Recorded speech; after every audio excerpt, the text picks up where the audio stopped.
Welcome to the Decentralized Opportunity Podcast. I'm your host, Tanner Lytle, here with your other host, Wyatt, Carson. Hello, Tanner. Good evening. We have a very special guest this evening. Her name is Jennifer Lea from Entryways. Hello, Jennifer. Hi, thanks for having me on. Of course. Thanks for joining us. Yeah, we're really excited to have you on.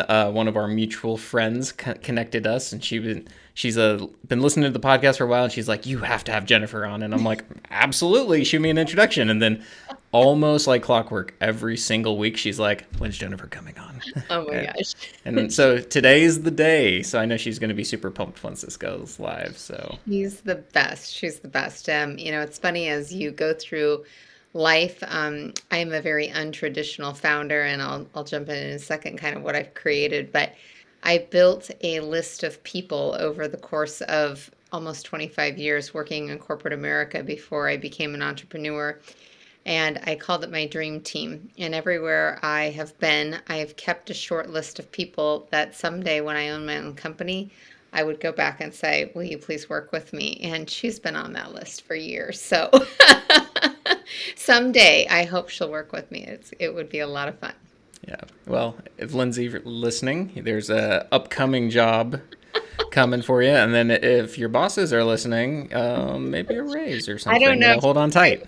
For hire yet, but that's all right. Yeah, everything has timing. And I think that's a lot of the message of my story. Every path has a purpose. I really do believe that. And it takes a long time to connect all the dots sometimes as to where we get to where we are and why and how and who. And it's all just about time and place, and everything happens as it should. So I'll jump into where I am if you want me to now. Absolutely. So, well, thank you again. As you said, I'm Jennifer Lea, and I founded Entryways in October of 2021. And it is the first and only exterior home decor subscription box. And we fulfill that through creating a one-time custom product for our customers that either have last names, cool modern monograms, modern house numbers. We do custom greetings, we do Airbnb, house names, all sorts of things. So the sign itself is completely custom. It has a little planter box on the front, and then we ship monthly and quarterly faux floral, holiday, and seasonal decor to celebrate all the holidays and seasons, and there is no water required. So how this came to be is really because I was my own first customer. I got divorced in January of 2020, and I tried to buy a house at the peak of the market during COVID when houses were flying off in 12 to 24 hours for $25,000 to $50,000 over asking if they ever hit the market in the first place. And then complicated by financials in a divorce or make it tricky to purchase homes. So, short story, beggars don't get to be choosers, right? And so I got kind of a fixer-upper. Not kind of, it was. But my dad was a carpenter for 40 years, and I grew up working on side jobs and helping build our spec homes. And so I was never afraid of hammers and power tools and tape measures. And I just thought, okay, this is what I've got, and I'll just start room by room and fix it up. So I did. I had about 1,800 hours of sweat equity into the remodeling of my house. The inside looked beautiful. And the outside, this was about 9 months after I'd moved in, just every day came home, and it was a little bit of a bittersweet memory and reminder of what I'd left. It didn't match the inside of the home at this point because it looked outdated. And I'm such a big believer in first impressions. When you walk into a room, into an office, to a party, to your own home, there is a either conscious or subconscious message about what that says. How do you feel? What's the energy? And it's so important. And I think people underestimate it. One of my pet peeves are garage entries that look terrible. The first thing you see is this messy garage that you have to clean, that you don't want to clean, right?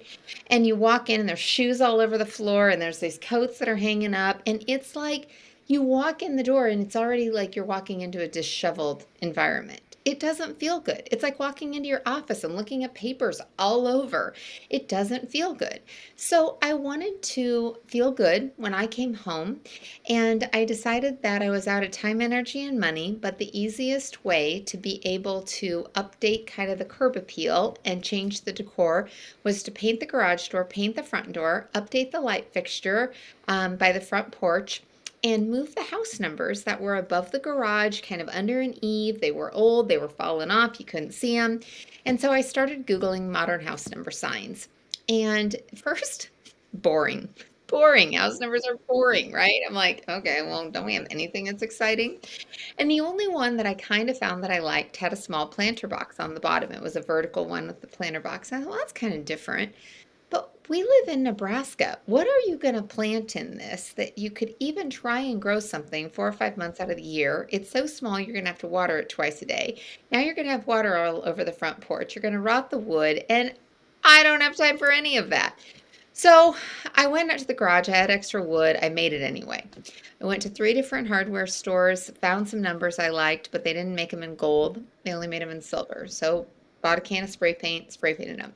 Signs getting cuter.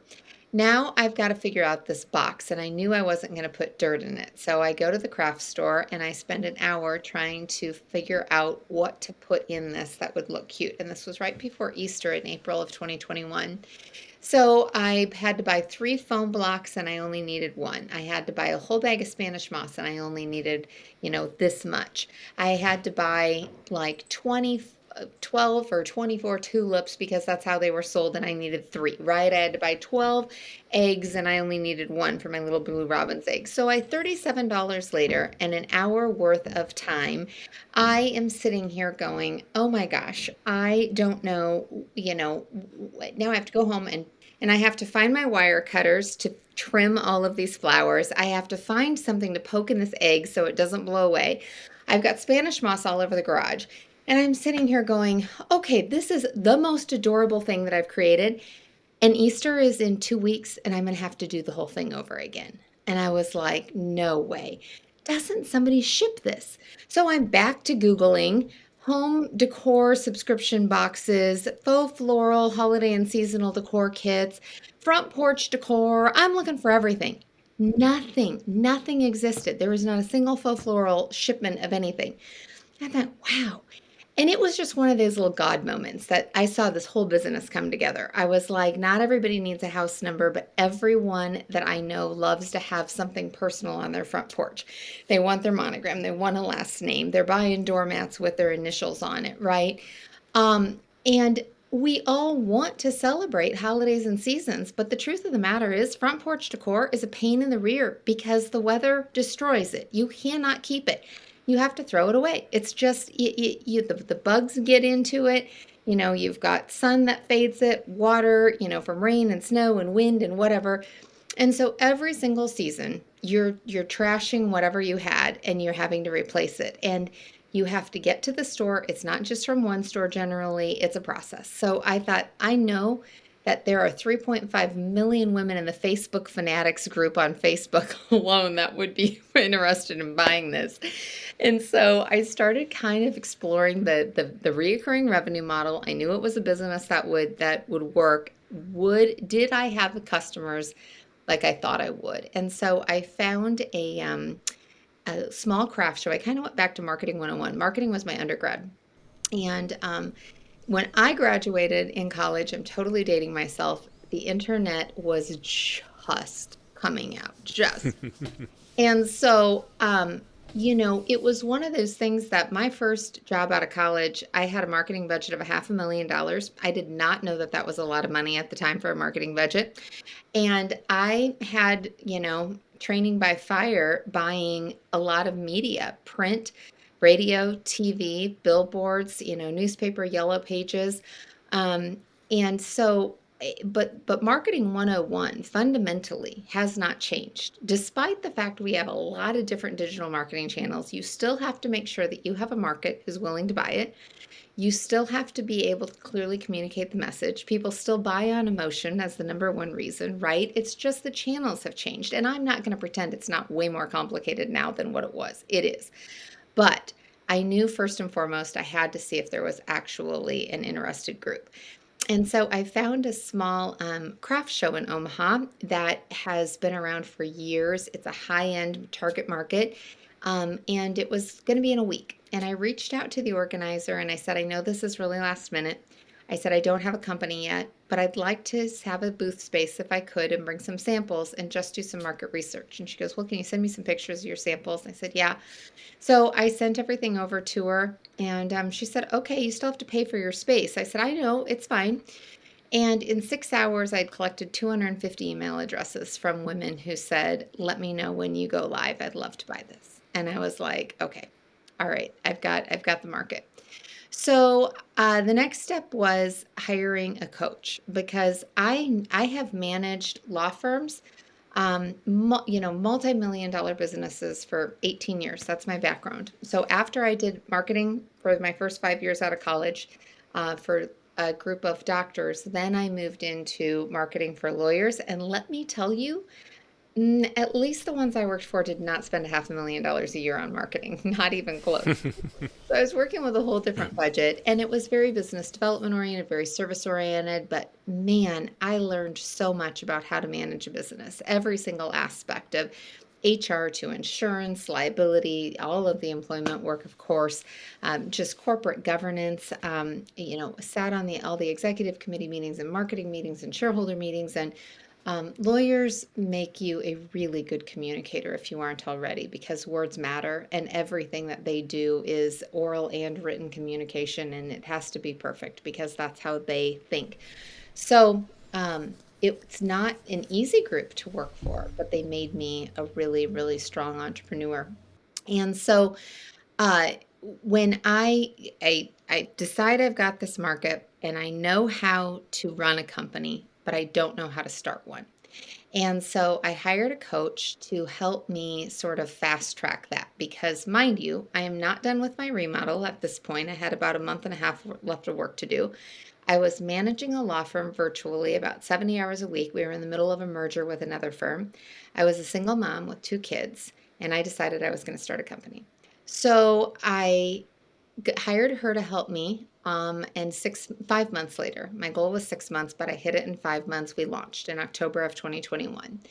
By the end of by the end of December of 2021, we had 40 subscribers, and the subscribers were all over the country already. So it definitely was more than just friends and family. And I was in no position to have been able to say I've replaced my 6-figure corporate income job at that point. But I had another coach who said, don't quit your day job when you have replaced your income, quit your job when you know how to replace your income. And I knew how.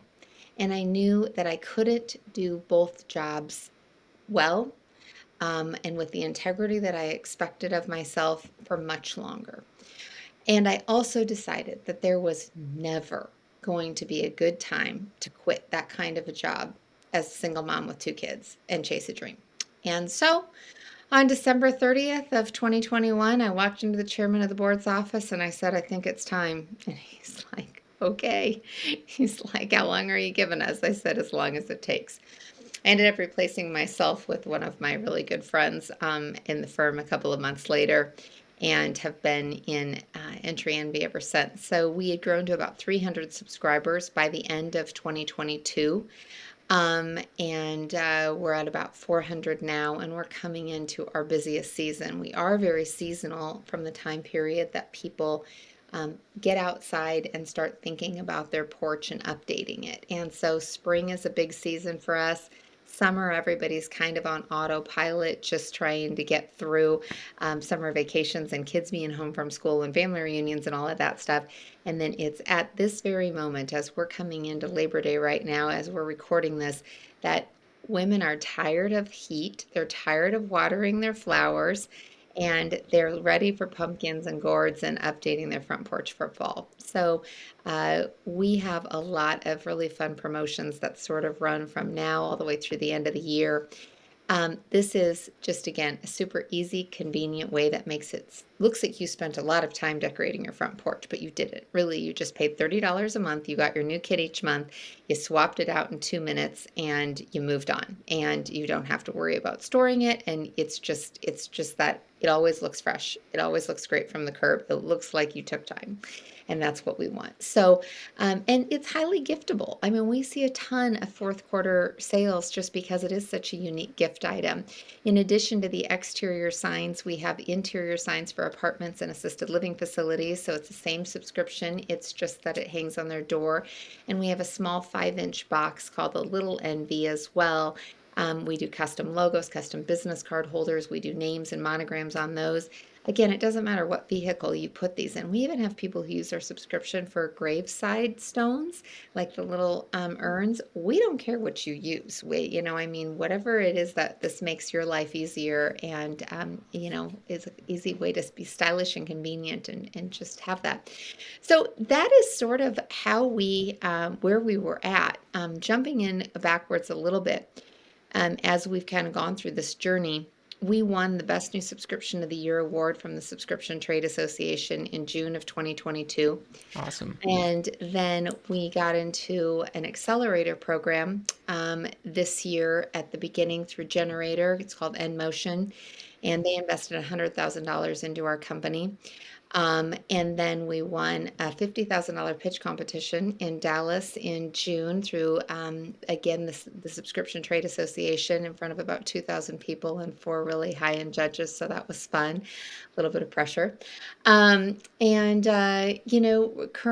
we're in the process of fundraising for additional capital and are ready to grow. So it's fun. It's exciting. It's a journey that I never in a million years would have guessed that I would be on, but wouldn't change it for the world. Thank you for sharing your story with us. It's fantastic. I have a kind of a guilty confession to do. So in my front entryway right now, I still have a 4th of July star. And then you go into the front door and there's a Happy Holidays thing. It's just hanging in the entryway. And then you go to look to the right in the living room and we have some Halloween decorations. So it is so true what you say about like time just slipping past you, because you get some motivation, you're ready, you're going to make everything pretty, and then 3 months pass without you looking, and you really do become blind to, like your surroundings a lot of times because you're just living with the inertia of day to day. But it is so unbelievably true what you said about first impressions, because you get people who come over and they're like, why is this guy's 4th of July stuff still up? Or did they notice that little sign that's behind the door? Is there some other story behind that? I mean, maybe you can use it as a conversation piece, but once you have something that's all put together, that really does say something about you and your household. Yeah. I have so many questions. This is so cool. My first question, and this is the one that I need answered for my own knowledge. How did you come up with a subscription service as your model? I'm on your website, beautiful website. I'll get there in a second. Your products are beautiful. How did you think I'm going to turn this into a subscription? And the reason I ask this is, small town Nebraska. Yeah. We've all been to craft fairs a million times, and there are some amazingly creative, beautiful people out there who do some cool stuff. You took it to a whole new level that most people do not. Why subscription? Well, the answer is actually pretty easy. When I was in college, I went to UNO and I had a professor, Dr. John Hafer, and in my marketing honors class, I specifically remember him saying, if you are ever going to start a business, you need to have a reoccurring revenue model. And this was way before the term SaaS was ever created. We're in 1997 right now. And maybe 98. But I remembered that. And he talked about the Omaha World Herald. He talked about newspapers being the oldest subscription that there ever was. And that always made an impression to me. And you have to, I think probably again, from a lot of years of being an experience in business, you need to be able to have a business that can scale. Or you're going to be working really hard the rest of your life, always just selling that thing over and over. And so, and I would say the third piece is that my personality is a go big or go home. Like when I was starting this 2 weeks before I launched the company, I pulled the board of directors together for the law firm that I was at and said, I need to talk to you about something. And they said, are you quitting? I said, not yet. And I said, here's what I've been working on the last 5 months. And I said, I am not going to sit here and pretend to tell you that this is a side job or a hobby, because you know me better than anybody. You know my work ethic, you know how I think and how I operate, and it would just be a lie. And I said, what I will tell you is I promise that when I feel like I can no longer do both jobs with the integrity that I expect of myself, I will come to you first and tell you. And that's what I did in December, So, but yeah, great question, Wyatt. But simply, it just, I knew that if I was going to do something, it needed to have a reoccurring revenue model and it needed to scale. But again, I was truly my own first customer, because just like you said, Tanner, I mean, I am no different. I don't have time to go to the store every single month and get everything that you need. And again, front porch decor, you got to throw away. You can't keep it. You shouldn't even honestly bring in stuff, because if it has a spider, we had a neighbor a long time ago who got bit by a brown recluse because she brought in something from the front porch that had a spider in it and she didn't know it. So if you do bring stuff in, you need to like put it in plastic bags and store it in the attic, and it's a thing, right? So anyway, I was selfishly my own first customer, because I'm like, if I don't have somebody that's shipping this to me at my front porch every month, by the time it's like it gets to the holiday, you're like, what's the point? St. Patrick's Day is in a week. I'm not going to put up anything, right? Or whatever it is. And then you have the other problem, Tanner. You maybe got to the effort of getting it up there, but now you have to get to the effort of taking it down and putting it away. And I still have a 4th of July pillow sitting inside my garage that I pulled off of the front porch and sat there and haven't done anything with it. So I get it. I totally get it. It's not an easy solution, but our customers love getting their stuff every month. Their kids can help them with it. It is just easy. It's done. In fact, I've got moms that I have testimonials from that will say, I tell my kids not to open the Entry Envy box when I get home, because I want to get it. I was at work and they get home from school before I do, and they want to go put it in. And, everybody's excited. There's not a lot of family-oriented subscriptions, and I know that sounds strange that this is kind of under that category. But I think that there's a lot of traditions in families and that are celebrated around the holidays, and memories come to mind. And you want a thoughtful passage of time. You don't want to just have it be like, we just have to get through Christmas and move on, right? And so if you can relieve the stress and help create that and frame it up and say, oh yeah, it is Easter this month. Oh, it is, Halloween. What are we doing to celebrate? And it just kind of starts that. And then every time you come home, you're remembering that this is what we're doing this month. Seniors in assisted living facilities enjoy it for the same reason. It's that thoughtful recognition that time is passing and somebody remembered them. They're loved. They got a new kit that month to decorate their door. It gave them something to do. So I don't know. It's just a fun thing that happened to work out at the right time. So what have been some of the processes and challenges in actually getting the business up and going? Because it's involved of getting a website up, getting the back end going so you can actually manage to have a subscription service itself that works and notifies people and does all that. Plus, compared to an actual like software solution where you build it and then you can ship it and iterate, you're doing physical products they have to mail and go through. So can you kind of describe your process of getting that all going and maybe some of the pitfalls with it too? A lot of steps and a lot of hours. That's to start with, right? I think that we are blessed to be in a world of technology today where building a website is a whole different experience today than what it was 15 years ago or even 5 years ago. And there are so many websites that are really they're built to do this. So our platform is Shopify. They're in e-commerce completely, right? And then there's a bazillion apps that integrate and plug in. So we have a subscription app that's plugged into this that's helping manage that. I describe to people who don't know anything about the world of e-commerce, like I did when I started, buying a website is like buying a beautiful new iPhone that you get out of the box, and it means absolutely nothing until you start applying apps and creating accounts, right? And so you got to sort through what are all of those, and that's part of why I hired a coach. I am a research fanatic, so My top 3 Gallup strengths are strategic maximizer and arranger. And I've always been very technology driven in every business I've ever been in because it makes my life easier. It helps me get the highest ROI in the most efficient, effective way possible to reach the end goal. That's how my mind works. So I will spend more time up front figuring out how to do this right, investing in the higher end product that's going to get me there quicker because I don't want to have to do it later again. It makes me crazy to like redo stuff. Somebody asked me a few weeks ago if I would do anything different now that I've been in the business, for a couple of years, and the answer is no. Because have I done everything perfect? No. Are there things that I would have changed? Yeah, but I wouldn't have known how to get where I am without having have done everything that I have. So I never look at it as a mistake. I never look at it as a failure. It's just feedback. It's a learning opportunity. Apply it and move on. So I think the steps have been I call it being fearless. It's not being scared, but being scared and doing it anyway.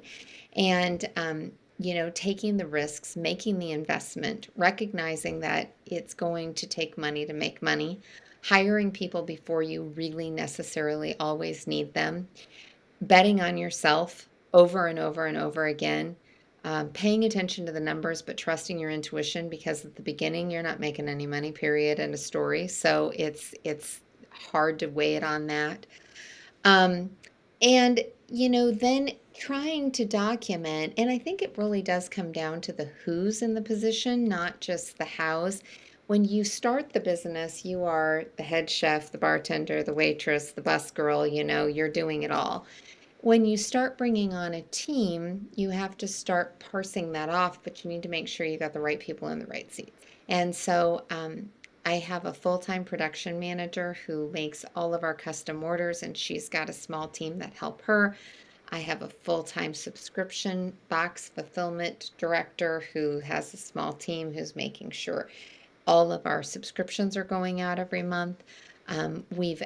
We have some fractional roles, a fractional COO, a fractional CMO, a fractional CFO. We've got our social medias done out of South Africa. I've got developers in Bangladesh and Pakistan. I've just been very resourceful, and I've pulled together a lot of different team members to make it happen. And a lot of the resources that I've used overseas have been because of practicality. When I built this company, I literally built it overnight because I was managing a law firm all day long. The beautiful thing about working with people overseas is that's their day. So at night, I had a full team on board, which was great.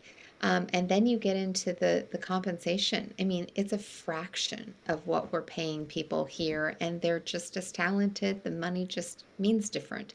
And so, I think looking at everything that had to be done, making sure, and this is an ongoing process, that I am doing only that which I can do.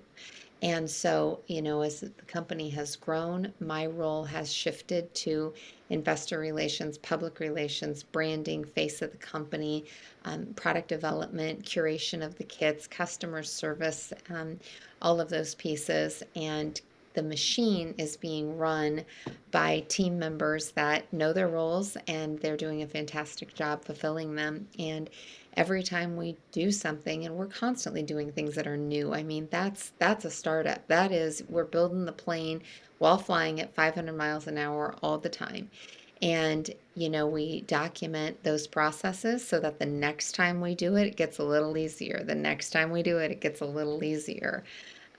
So I don't know that there's one answer to the question, Tanner, but we just keep building the plane. Keep building the plane. I love that. By the way, UNO alumni. Woo. So what I'm curious about is, so you went from marketing and then you worked for the law firm, and now you're doing this, and you very obviously come off as a very well-spoken, organized go-getter. What I want to know is the creativity. Where do you have a secret artistic side, Jennifer, that we haven't seen? Because these are very creative and beautifully done. Yeah. So are you just are you just like a jack of all trades? Is Yeah. that what you're trying to tell me? Yeah. It is a very interesting combination. I think in general, marketing people are very creative. And so, I mean, I got into the business really of the management of law firms by accident. That's a different story for a different day. But it turns out that I am sort of multifaceted. I can think, now I will say my brain is segmented. There's people who ask me in my company, um, I very much differentiate between the right side and the left side of my brain. And so when I am in a creative space, like for example, um, I was working on Halloween kits a couple of weeks ago because we're, of course, always working ahead of schedule, and they were like half done. And in order for me to work in the season, I have to literally like get there. So I have to recreate the space. My creative time is at night. It's not in the morning. That is actually statistically proven. That's most people's creative space. I have to have a glass of wine. I have to have on a scary movie. I have to have on a sweater. I have to turn on the fireplace. I have to get there. I don't think I had anything like pumpkin spice coffee. It wasn't out quite yet, but like I have to be in there. I mean, Christmas, I do the same thing. Like it can be July and I've got to kind of recreate that world. But yes, I'm very creative. And so, but I'm also extremely business oriented. And when I am in business mode, like, don't ask me a creative question right now because that is not where my head's at. And I'm not going to give you the answer that I want. Um, I flip back and forth a lot. Today's been a hard day actually because we're working on a huge promotion we have coming up. And I'll tell you about it here because it's an experiment. So one of the things that we really learned in the accelerator program is fail fast, fail forward.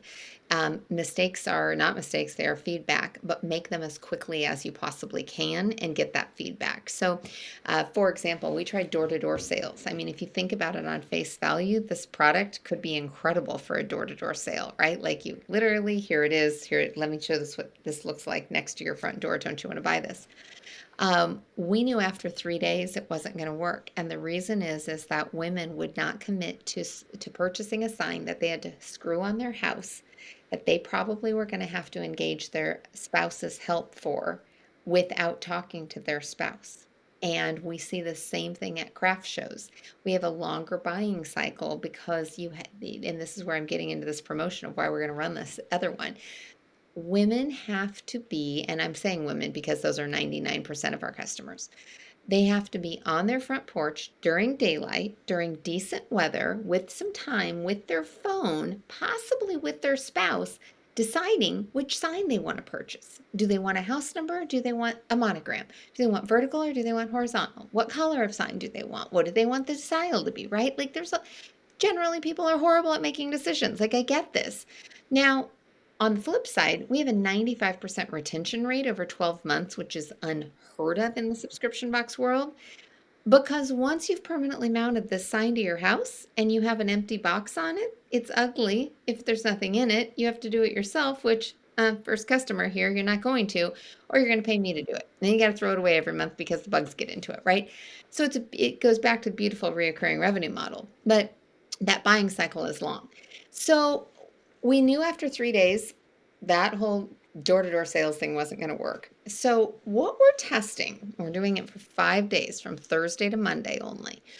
And we are going to take away the decision of which sign. We're only selling one sign, and it's a black vertical sign, which is one of our best sellers. And it's got a beveled sort of monogram on the front of your last initial of your last name. That's it.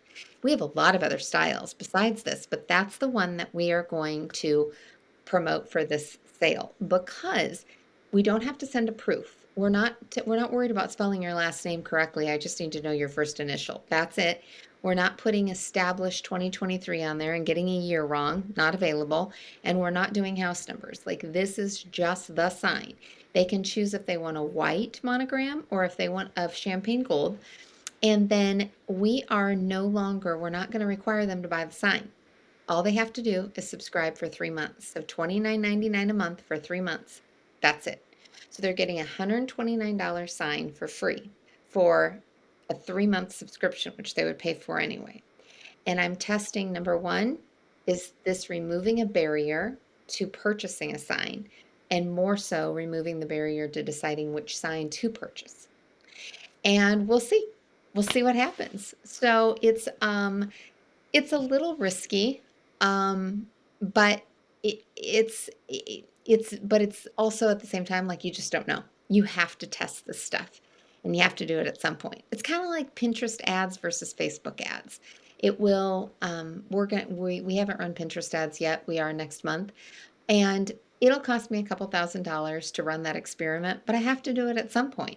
So if I wait for another year or 6 months and then I do it and I find out it worked phenomenally well, what would I say? Oh, geez, I wish I would have done that 6 months ago, right?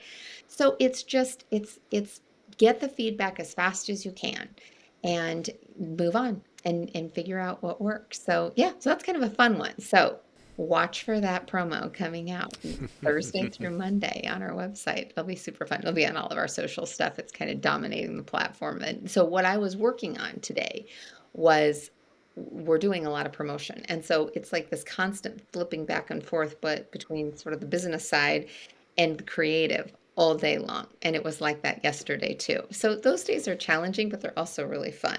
I just wish sometimes I didn't also have to be running the business at the same time and I could just be in my creative space. So there's quite a few people who have built businesses, but very few people build businesses that scale. So you're going into this realm now of going through the accelerator, now to accepting funding and going through all this extra stuff. Can you kind of talk about your experience of transitioning this business from just a small little team to something that is now able to take that funding, that rocket fuel to move its way in the future and what all that entails? Guts, first of all. um, you know, again, you have to, and the accelerator, for example, these are cool programs. I didn't know that they existed until maybe a little less than a year ago. But they are very, very selective about their process, and they can help discern whether or not a business is scalable before the business knows that it's scalable, which is what my situation was. So I knew I kind of had something, but I didn't have any idea because it's scary starting a business, and the more zeros you add behind it, the scarier it sort of gets. And even to this day, I was just had a meeting with a prospective investor last night, and he said, "What does it look like in your projections in 2025 and 2026?" And I said, "I haven't gone there yet. I can get to the end of next year, 2024, and I can feel good about the numbers that I'm giving you. Anything beyond that is a bunch of BS. I don't care what anybody says. It's like looking at a crystal ball. You just don't know it. I can show you the path that I can get to next year. But beyond that, I'm like, you can tell me whatever you want it to be, and it may happen or it may not happen." Everyone projects that hockey stick. It's like, of course, we're just going to double every month. Yeah, and maybe, but it's definitely scary. So I think that I met with another kind of a different accelerator this morning, and sort of that same piece of, they have measurement pieces in place that are saying, are you the right fit for this? Are you really scalable? But you also have to get that traction. So, you know, the process of going through that, I think the accelerator I was accepted into started with an applicant pool of about 2,500 people, got it down to 500 that they accepted, 100 people that went through a 15-minute automated phone interview process, 50 people that had an interview, down to 8 that they invested $100,000 in each company. And that was 2 more than they normally take. They usually only do 6. And they will only invest in companies that they believe have the potential to be worth 500 million or more in 5 to 7 years. So you have to be able to have a total addressable market size of at least $1 billion to be even considered potentially scalable. So our total addressable market size is about 8 billion. And and that's based on 22 million homes in America that have an annual household income of $150,000 or more per year. 45% of those homes already have 2 or more physical subscription boxes. And I'm going to say conservatively, half of those homes already are buying a rug or a wreath for their front porch. They already care about their curb appeal. So we're in about a $2 billion, I'm going to call it the reasonable market. Technical term would be SAM. But that's how we got here. So you got to be able to know kind of like, okay, if your business is scalable, what does that mean? And that's the numbers that you kind of have to get to be able to fit into a potential venture capital role. Then when you get into the fundraising piece, there's a lot of different ways to do that. And it totally depends on what your monthly reoccurring revenue is. And there are some investors who will strictly focus on CPG, they'll on consumer product goods. There's some that will only do tech. There's some that will only do deep tech. I mean, investors are very narrow about what their portfolio looks like. So there's a lot of people out there with a lot of money that are willing to give you money. There is also a ton of money available through the federal government and the state resources. It's interesting, there's been a lot of conversations in the startup world lately about how do you find this information out? How do you know where to go?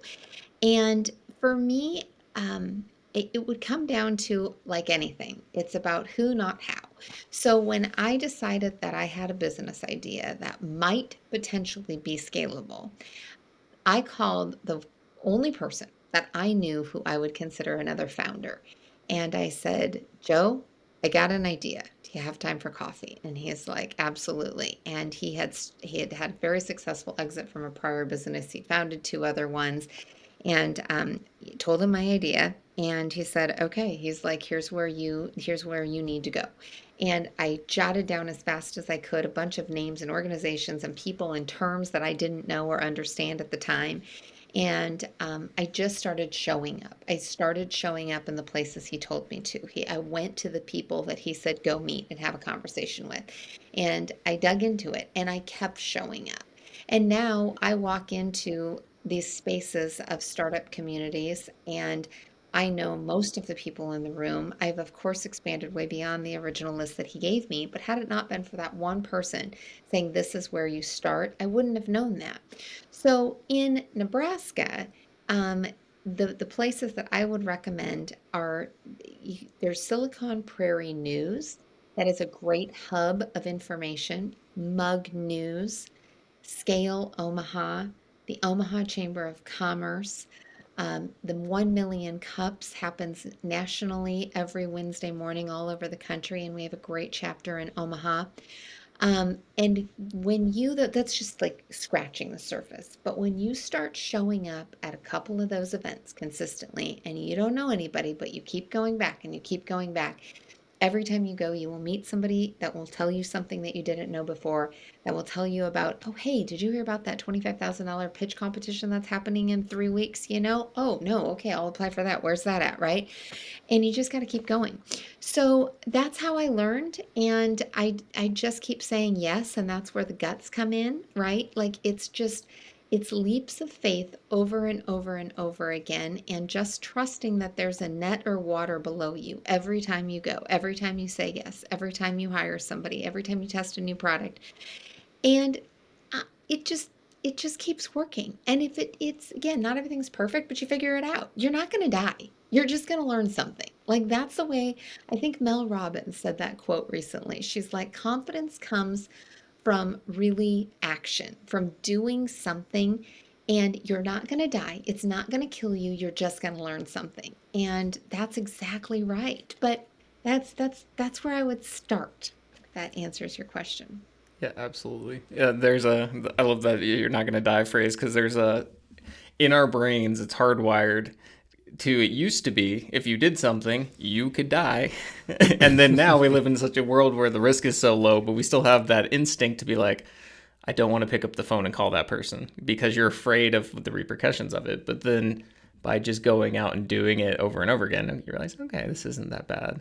And I also really love what you were saying about essentially just community, and especially like ingraining yourself in your local community. You know, like you guys are in Omaha, I'm here more in Southwest Nebraska. But it's amazing once you start getting into these resources and group, you realize how small and tight knit it is, even nationwide. You start meeting someone like in your neighborhood, and then they connect you with somebody in the state, and they connect you to someone regionally. And before you know it, you're in this like 1% of the 1% group of all these discussions being had on whatever niche that you're going into. Yeah. So you're heavily involved with investors. What's the goal? What one thing that Tanner and I we were in wasn't an incubator. It was what was Founders U officially called. Not an incubator. It was a I don't know. Maybe it was it an incubator? I think it's an incubator. Whatever. Founders U. Was it? Whatever. Ignore me. Anyways, so one thing that I guess I won't speak for Tanner, I learned is about overextending with investors. So I'm very confident that you understand where this is going. What's the end game? Where you say $8 billion. That's a hard number to process, right? But what are your hopes and dreams? And I'm not asking where do you see yourself in 5 years. That's not the kind of questions I'm trying to ask. Is with the invested dollars, what do you hope to achieve? That question comes back to the fundamental one, which is, what do you want? I believe you can have anything you want, but the hardest question to answer is, what do you want? And I'm asking myself that question every day. There's not a right answer. There's not one answer. I think a huge amount of my success has been trusting the process, trusting myself, trusting the universe, trusting God, trusting my team. And I'm trusting that everything is going to come together exactly as it's supposed to. And I think you can only be in charge so much. So my job every day is to get up, dress up, show up, keep putting one foot in front of the other, doing the work, having the conversations, and trusting that I will be exactly where I should be as it comes together. So I can fund this company a lot of different ways, and I'm blessed to have a lot of different opportunities, and I haven't chosen the path that I'm going to take yet. In 5 years, no, that's not a hard question, actually. In a lot of ways, because my number one strength is strategic. Sure. In my head, like, I'm never worried about tomorrow. I'm always like, I'm at a minimum like 6 months down the road, but usually 3 or 5 years, right? And so, my passion actually comes back to when I was remodeling this house. I became really passionate about getting more women into the trades and manufacturing. And manufacturing has been secondary because of Entry Envy, but we have a real national labor shortage of people in blue collar lines, and we have successfully sent every single person to college who, graduated from high school essentially in the last 35 years, whether or not they had a plan, whether or not they had the money, whether or not they knew what they wanted to do. We've just said, this is your next step. You got to go grow up. Well, let me tell you, you can grow up if you are paying your own bills and not living in your parents' basement at the age of 18 as well. And I feel pretty strongly about, we need to be providing more opportunities for young people. We are not dying when we're 47 anymore. And that's the society that we are built on, our modern day society. Our life expectancy about 200 years ago was 47. And as you said, life's come a long ways, Tanner. We're not going to die anymore, if we go experiment with something. We're not. And so we need to move on that mentality of, if you don't go to college now, you never will. Yes, you will. You will if you want to.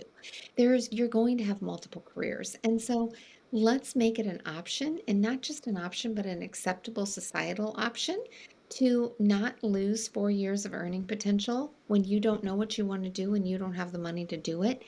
And let's get a backup plan. Let's get a fallback plan. Let's learn a trade.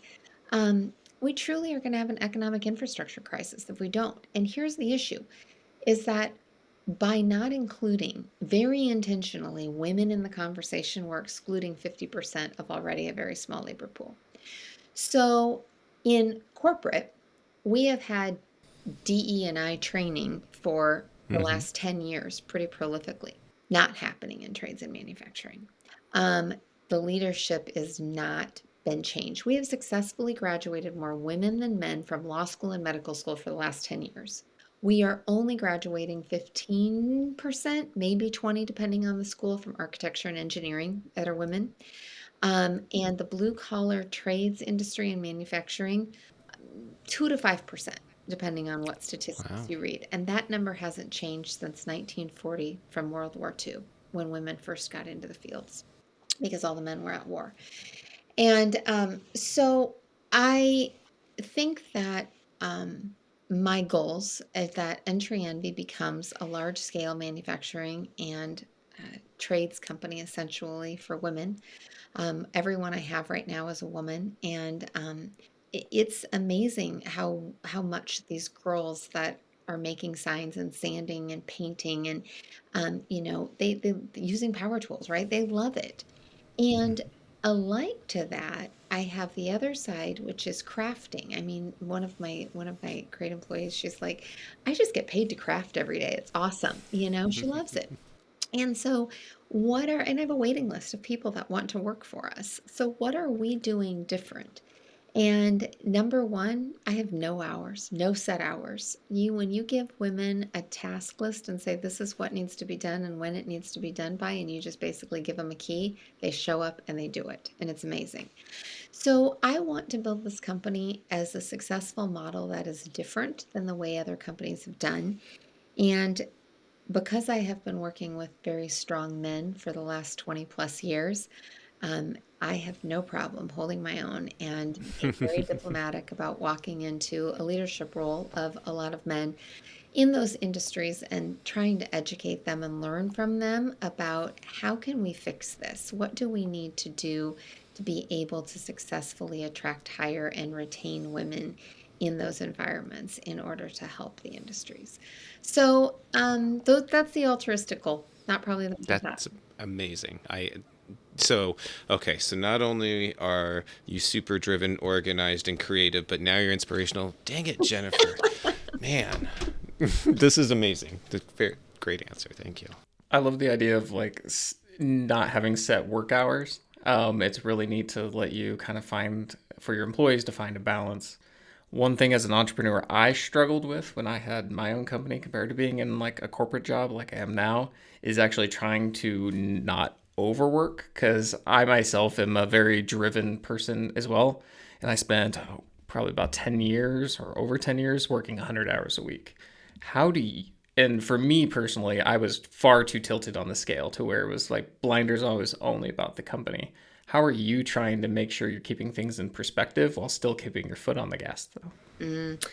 I'm not. I'm off balance. I think that there's seasons. There's seasons of life for everything. And right now I'm in a driving season. I'm easily 120 hours a week, maybe more. Have been consistently since I started remodeling this house in August of 2020, because I was managing the law firm all day long and worked on the house every night until 2 or 3 or 4 in the morning, sleep for a couple of hours and start over again. When you're a mom and you have to get kids to school and everybody has to be up by 6:30, you don't get to be tired. You don't get to be crabby. You can't lead a law firm. You can't show up to work crabby. You just don't get that option. So, but I will also say this, that when you're a single mom with 2 kids that quits her day job and there is no plan B, there is a fire that is irreplicable, that of a drive of this has to work. And so take that with an already driven person and you add that to it. It's not easy. What I know about myself is I don't require a lot of sleep, but I do need to work out almost every day. And if I don't, I get crabby. I need to make sure I'm eating. That's a real effort for me sometimes. I get busy. I need to make sure I'm drinking all my water and taking my vitamins. I journal every day, hugely important for me, sometimes twice a day. Um, and try to remember to smile and still have fun. And I catch myself every once in a while. I'm a big believer in really being aware of what your strengths are and who you are as a person. And the Enneagram was a really helpful tool because it tells you what drives you, what gets you out of bed every day, and kind of like where you're at your best. And for me, I am an Enneagram 7 with a wing 1. So I want to live life to the fullest. I say yes to everything, to everyone, all the time. And I want to do it perfectly. That's the one, right? No pressure. But I am at my best when I'm having conversations, when I am with people, when I am not working 20 or 20 hours a day behind a computer, right? So it's the balance. It's more important to me to balance the type of work that I'm doing than I am necessarily the hours. So I need to make sure that I'm staying fulfilled and I'm recognizing where I'm at my best and that I am practicing self-care to the extent that I can.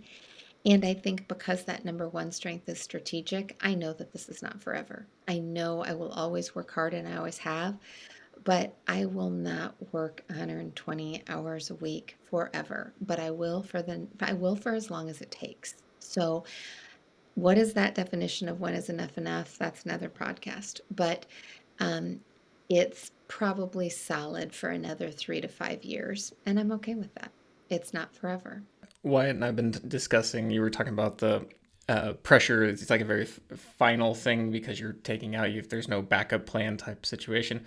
We've been talking a lot about taking a lot more focus and seriousness in each of your actions each of the day. I was watching, my wife's an artist and she uses an iPad with Procreate. And there's so many artists today who work digitally and they're constantly searching for the perfect line. They're like doing a swipe, nope, not right, undo, doing the perfect swipe, undo. And they just do this repeatedly. And then a little side hobby that I'm starting to do is I have a friend who's teaching me how to tattoo. And it is the exact opposite of that because you hit one shot to do this, especially if you're doing it on a real person. You hit one shot and it requires an immense amount of not just focus in the moment, but lots of practice and skill to have that muscle memory lined up so you pull that straight line. And I feel like there was so many parallels to what we're dealing with today, especially with people's mindsets around like business, their careers, or different things in life, to where they feel like, oh, I can just kind of half wing it and just do the action without actually really having being prepared for it, get the skill set, but ultimately have that very intense focus and that pressure that they need to do it right because there's no undo button in that. What's kind of your thoughts there? 90% out the door is better than 100% in the drawer, right? So, I think I am a perfectionist, but I've also recognized that action is the enemy of perfection. Like you just have to do it. You have to jump, and you can only spend so much time. Um, I, I think it's somewhat personality driven for sure. I mean, I cannot tell you in the accounting world, more than once in my life, I have yelled at an accountant who sat there and, been spending 3 hours trying to balance $2. I'm like, are you kidding me? Like, it's cost us $150 for you to reconcile two. Like, it doesn't matter. Like, move on, right? Um, and so I try not to be that. I try to just say, okay, we're not going to get it absolutely perfect, but if we can get it 90%, let's go. Do I make mistakes every once in a while, like a typo? Yep. Do I hate it? Yep. But it's all fixable. And I think that is one thing that is different about the world of digital versus when I started in marketing in 2000. When you printed a brochure, you better not have a typo in there because it's going to be there and you're going to have to reprint the whole thing. In the world of digital today, like it doesn't matter. Like just fix it. Just do it over. If you said the wrong thing, edit it or just quick throw out another social post to be like, oops, we put the wrong date on that. Like there's so many things that it just seems like the consequences of making a mistake are pretty small.